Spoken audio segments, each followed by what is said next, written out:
Милена белән Карина Нурлат гимназиясында белем ала. Төньяк Көнчыгыш микрорайонының үзәк урамына Юность урамы аша кайтып йөриләр.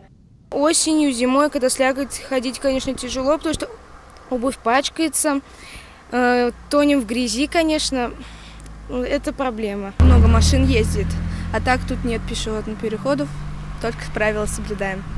Юность, Звездная, Самаренкин, Суворов, Красноармейская, әлеге урамнарда яшәүче нурлатлар халык контроле порталына юлларны куркынычсыз итү теләге белән мөрәҗәгать иткән дә инде.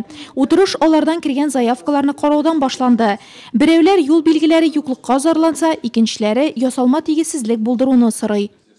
Если комиссия сегодня решит, что действительно можно установить искусственные неровности, мы будем закладывать в бюджет. По мере возможности будем делать искусственные неровности, но будем делать как положено. Комиссия әгъзалары һәр урам буенча анык карар кабул итте, ләкин еш кына юл билгеләре куелып та, юл торышы шартлары уңай булып та, автохәлакәтләргә очраучылар артуы күзәтелә. Юл хәрәкәте куркынычсызлыгы буенча 8 айга анализны комиссия әгъзасы Рөстәм Гарипов ясады.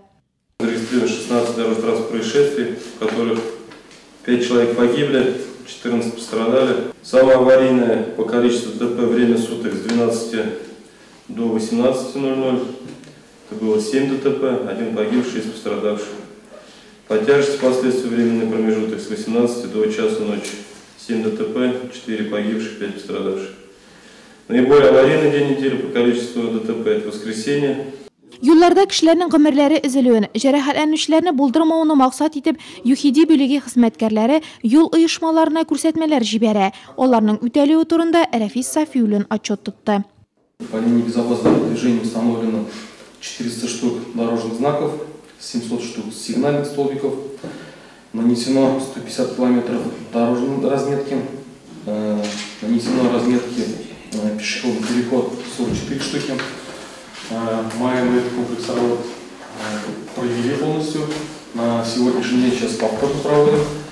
Для более увеличения срока службы на пешеходных переходах разметку сейчас данные выполняем холодным пластиком.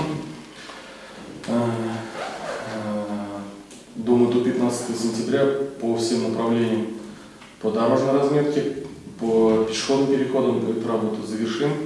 Белем бирү учреждениеләрендә укулар башлану белән юлларда хәрәкәт итү куркынычсызлыгы беренче планга чыкты. Милена белән Каринага да мәктәпкә барганда һәм өйгә кайтканда исән-имин йөрергә язсын иде.